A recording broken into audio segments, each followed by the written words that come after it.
안녕하세요. 한신교육연구소의 임청혁 대표입니다.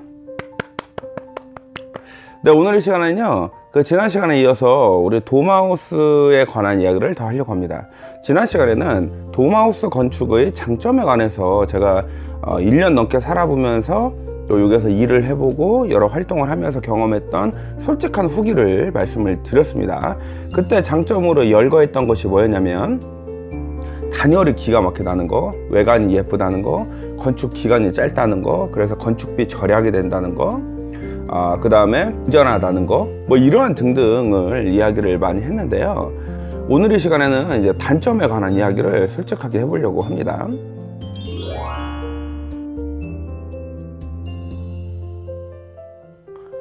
어떤 건축이든 간에 뭐 전원주택을 짓든 사무실을 짓든 뭘 하든 마찬가지예요.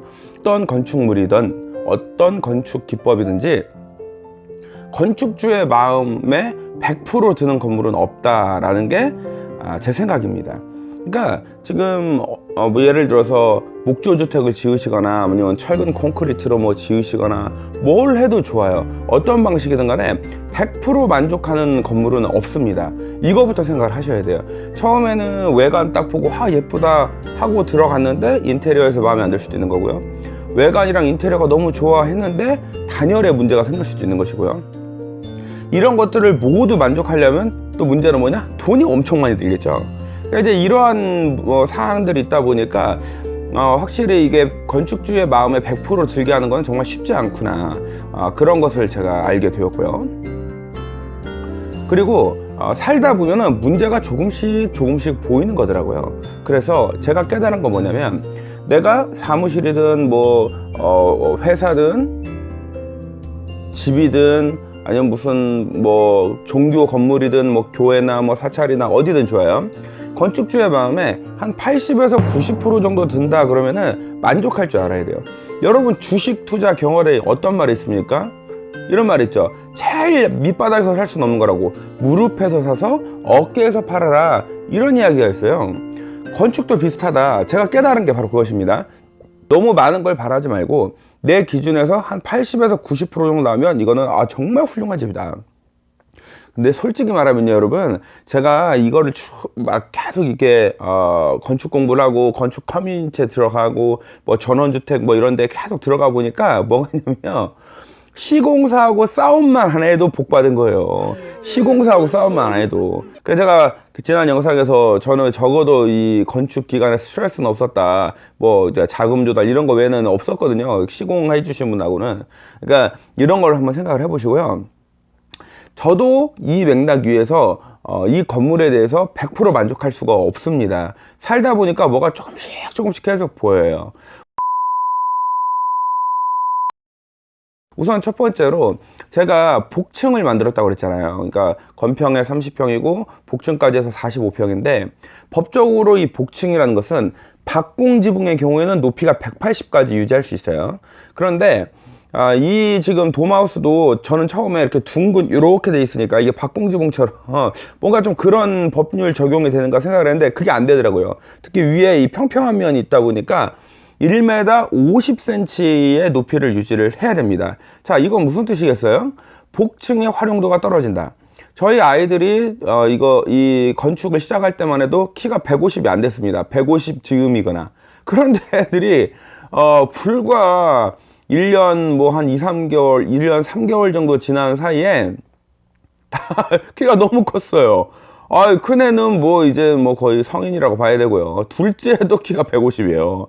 그러니까 아이들이 이 복층 공간에 이제 자기 방이 있을 거 아닙니까? 거기에 올라가서 이렇게 반드시 걸어 다닐 수 있을까요? 그거 안 돼요. 이게 특히 이렇게 일반 박공지붕은 이렇게 해서 이런 식으로 올린단 말이에요. 아니면 이렇게 해서 이렇게 올리거나, 그러면 이 가운데 부분은 좀 편하게 다닐 수 있거든요. 근데 이 돔 건물은 어때요? 이게 이렇게 돼 있잖아요. 그러니까 애들이 몸을 계속 이러고 숙이고 다니는 거예요. 그래서 결국 저희가 어떻게 했냐면, 아이들 방을 만들기 위해서 새로운 공사에 들어갔어야 됐습니다. 그 다음에 두 번째로, 저희 시공해 주시는 분들이 이렇게 전문 인테리어 업자이거나 그러지 않습니다. 그러다 보니까 뭐가 있냐면, 복층 계단을 만들었는데 이게 부실해요. 그래서 제가, 여러분 이제 화면 보시면 아시겠지만 제가 보면 몸이 이렇게 좀 이렇게 땅땅해 보이고 좀 이렇잖아요. 이렇게 막 폭도 두꺼워 보이고, 저도 운동을 오래 하고 또 이제 운동하다 다쳐서 운동을 쉬니까 살이 확 찌더라고요. 체중이 많이 는다. 그래서 이제 저 같은 사람이 애들이 다니거나 우리 가족들이 다닐 때는 아무 문제 없어요. 제가 오르락 내리락 했더니만 이 계단이 북북 하고 소리가 나면서, 결국은 이게 흔들리고 막, 이걸 이 피스를 체결을 했던 부위가 막 튀어 올라오고, 그래서 사다리 공사를, 계단 공사를 다시 했어요. 새로 그 목수님을 모셔다가 다시 하게 되었습니다. 그래서 이제 이 회사가 전문 인테리어 업체가 아니다 보니까 인테리어의 측면에서는 약간 미진한 부분이 있구나.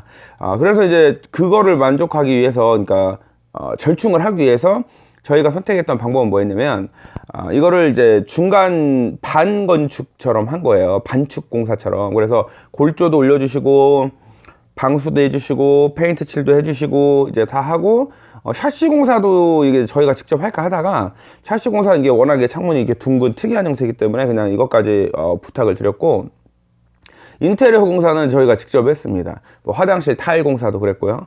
그 다음에 뭐 페인트 이런 거는 저랑 저희 식구들이 다 이렇게 직접 뭐 페인트 공사뿐만 아니라 방음 공사도 다 제가 했어요.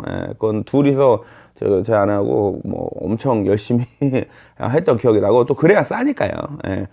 그 처음에 시공을 할 때도 그 업체 측에서 그렇게 얘기를 하더라고요. 다 이렇게 뭐 처음부터 끝까지 완축 공사라고 하는데, 그렇게 할 수도 있지만 그러지 마시고 시공사와 이 건축주와의 만족을 절충할 수 있도록 반축 공사 정도로 하시는 게 좋다. 아무리 자기네가 좋은 인테리어 업자를 또 이렇게 섭외를 해서 진행을 해도 항상 불만이 나온다는 거예요. 저는 그 말이 이해가 되더라고요. 왜냐면 다른 부분 상당히 잘 해주셨는데, 이건 이렇게 했으면, 이렇게 했으면, 아무리 공사 중에 상의를 많이 해도 그런 아쉬움들이 나중에 가만히 누워서 천장을 보는데 그런 게 막 떠오르는 거예요. 그래서 이거는 본인이 하는 게 좋다, 이렇게 말씀드릴 수가 있겠고, 그 다음에 이제 제가 이거 하나는 좀 약간 후회하는 건 뭐냐면, 그 백색 본타일로 실내 마감을 짓습니다. 그러니까 어떻게 하냐면, 단열재가 22cm 짜리가 있다고 그랬잖아요. 거의 아이스박스 수준이라고 말씀을 드렸고, 이게 이제 이것만 있으면 벽체가 약하기 때문에 그 군용 철모를 만드는, 방탄모를 만드는 이 고강도 메쉬를 붙여줘요. 그리고 그 위를 시멘트 미장을 하고, 일종의 드라이비트 기법 비슷하죠. 근데 좀 달라요. 이거는 벽체 자체가 구조물이기 때문에 드라이비트하고는 약간 다르긴 합니다만, 어쨌든 이렇게 시멘트를 바르고 그 위에 그 방수층을 폴리우레아라는 걸 칩니다. 이 폴리우레아라는 게 그냥 방수제하고는 달라요. 이거는 경화가 되면은 엄청 깡땅한 그 고무 재질이에요. 이게 그 어디에 쓰는 거냐면 방탄유리 같은 거 만들 때 쓰는 재질이에요. 그래서 얼마나 단단한지 모릅니다. 그래서 이거에다가 위에다가 페인트 칠을 해주는 거예요. 그러니까 뭐 벽체 자체는 굉장히 단단합니다. 외관은 그래요. 그럼 내부는 어떻게 하냐? 내부도 이제 시멘트 미장 마감을 하고, 그 다음에 그 위를 본타일을 뿌려준단 말이에요. 이거 메쉬 붙이고 시멘트 마감하고 본타일을 이렇게 뿌려준다고요. 본타일이라는 게 여러분이 뒤에 보면 이렇게 우둘투둘한 약간 이런 입체감이 느껴지는지 모르겠어요. 화면이 어떤지 모르겠는데, 이런 입체감이 있어서 그냥 전체를 완전히 싹 뿌렸을 때는 너무 예쁘더라고요. 정말 이글루, 아주 예쁜 이글루에 들어와 있는 그런 느낌이어서, 저랑 이제 처음에 저희 가족들이 딱 들어오자마자, 와, 너무 예쁘다, 너무 밝다, 집안이 훨씬 밝아요. 막 사무실이 환한 느낌이 들더라고요. 참 좋더라고요.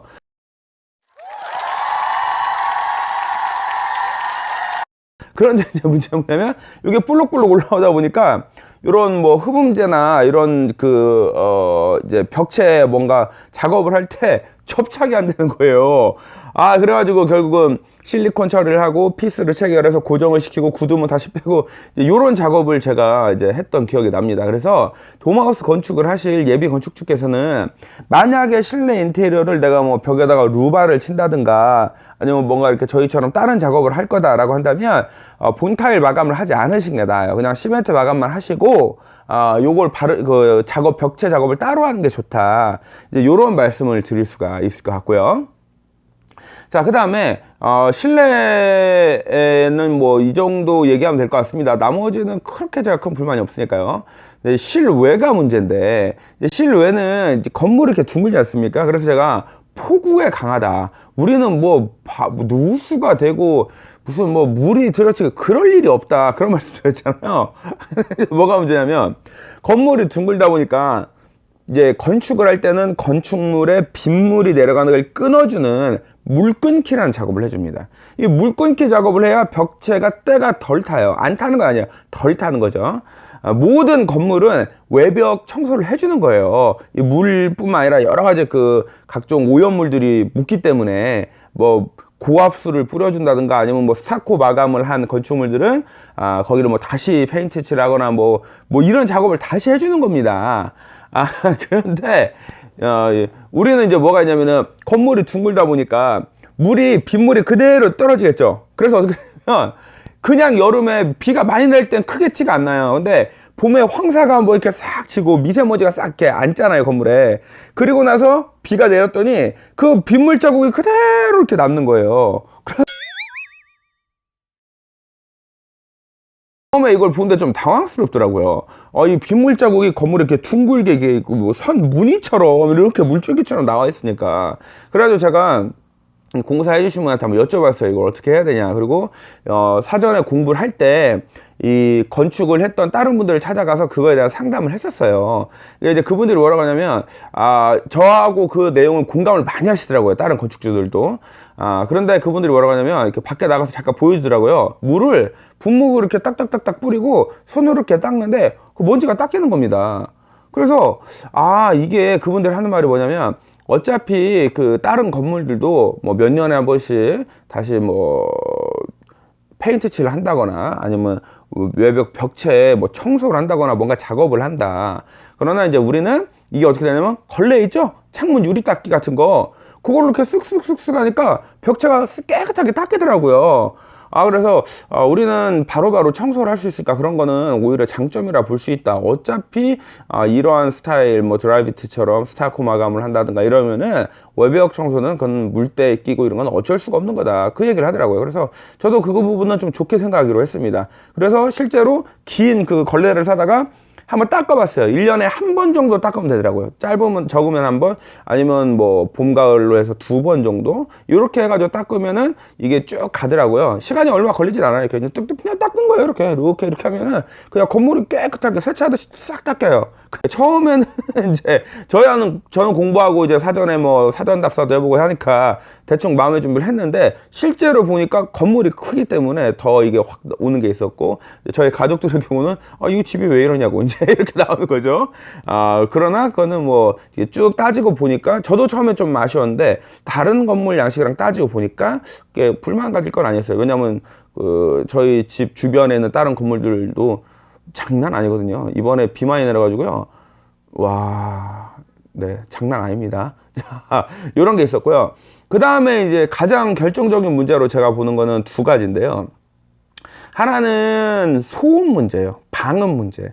그러니까 이게 재질이 여러분 어떠냐면은 단열이 좋다라는 거는 단열재가 이 공기층을 많이 머금고 있어야 됩니다. 그리고 그 공기층이 밖으로 쉽게 나가지 않도록 이 정지 공기층이라고 합니다. 전문용어로. 이 정지 공기층이 많을수록 단열이 잘 되는 거예요. 그런데 방음이란 건 뭐냐면 벽체 자체가 재질이 두껍고 무겁고 밀도가 꽉 차 있어야 돼요.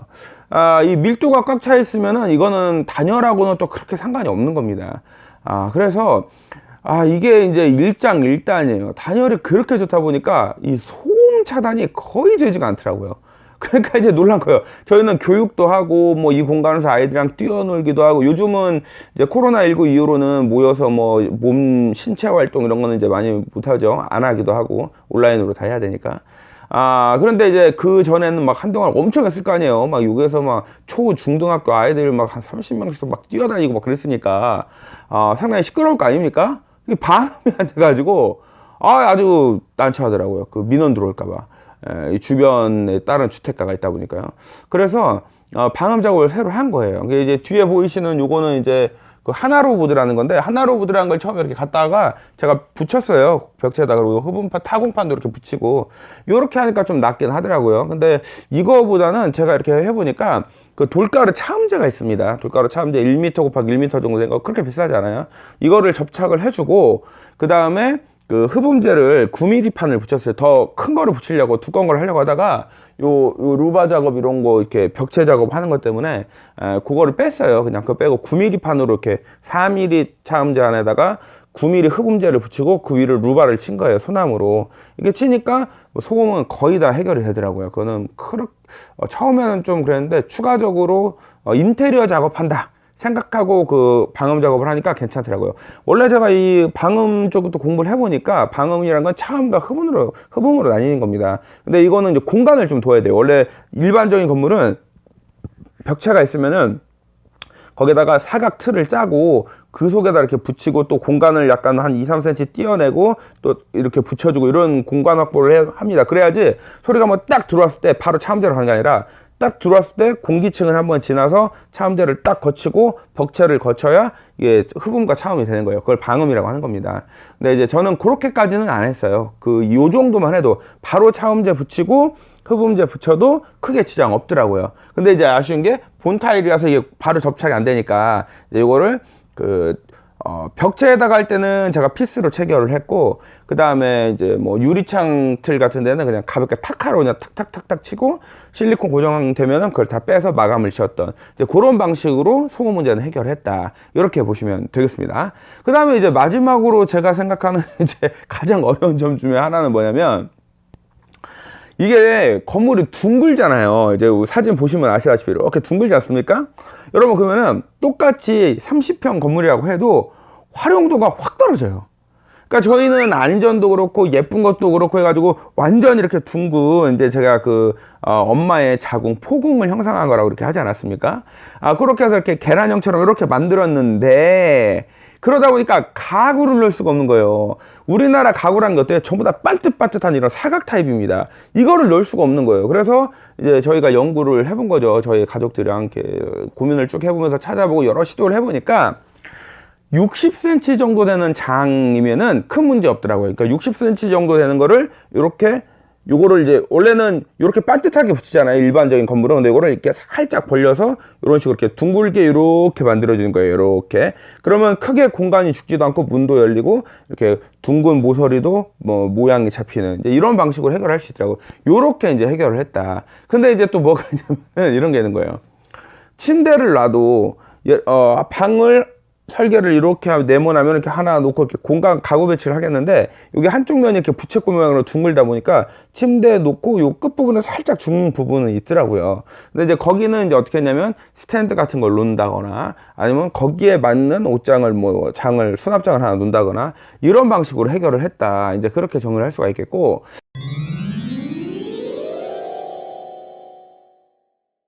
돔하우스를 건축하고자 하는 예비 건축주들께서 아마 이제 타입이 여러 가지가 있는 걸 알 수 있을 겁니다.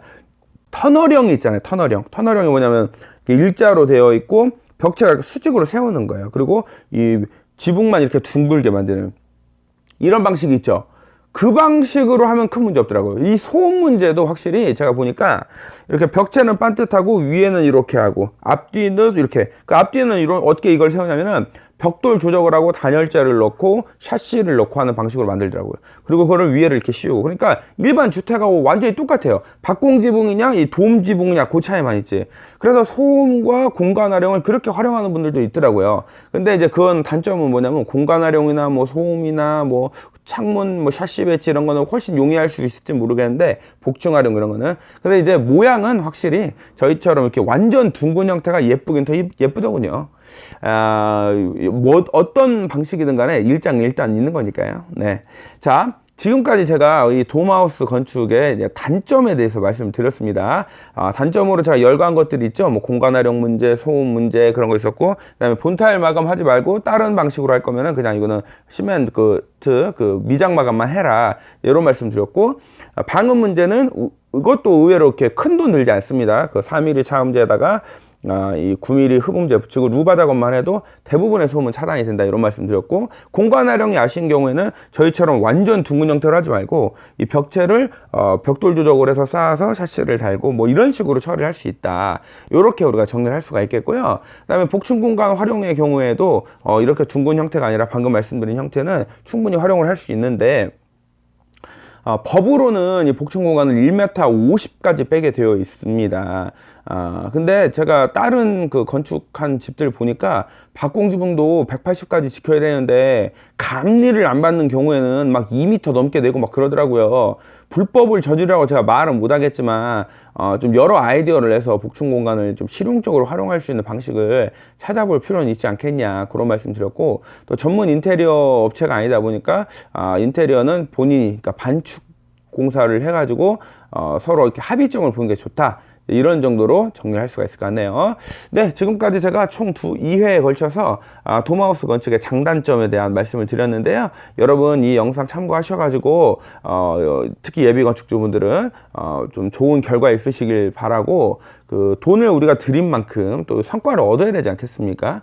그리고 또 다른 사람뿐만 아니라 본인의 만족도 있어야 되고, 다른 사람들이 봤을 때 또 좋은 평가를 들으면 또 기분도 좋잖아요. 그러니까 이러한 장단점을 잘 파악해서 활용을 하시면, 또 건축을 하시면 참 좋지 않겠나, 그런 생각이 들고요. 저는 도마우스 건축을 어디에 좀 추천하고 싶냐면, 교회 건물로 해도 나쁘지 않더라고요. 교회 건물로. 예. 모양이 이렇게 둥글고 예쁘잖아요. 그러면 한쪽은 둥근데 한쪽은 이렇게 일자로 할 수도 있거든요. 그러면 뭐 예를 들어서 교회에서 강대상인데 만들겠다 그러면 둥글게 이렇게 만들고 뒤쪽은 공간 활용할 수 있게끔 그렇게 할 수 있을 테니까. 다만 방음, 차음, 흡음 공사는 추가적으로 해야 됩니다. 근데 그건 어디나 마찬가지예요. 철근 콘크리트로 해도 그 작업은 다시 해야 돼요. 그래서 그런 거를 생각했을 때 제가 볼 때는 교회 쪽에서 뭐 관리비 절감뿐만 아니라 그 교회의 어떤 그 모양새나 그 교회가 따뜻하게 사람을 품어주는 그런 느낌이나 뭐 이런 면에서는 좀 괜찮지 않냐, 그런 생각도 드네요. 네, 오늘 영상은 여기서 마치겠습니다. 모두들 시청해 주셔서 감사합니다.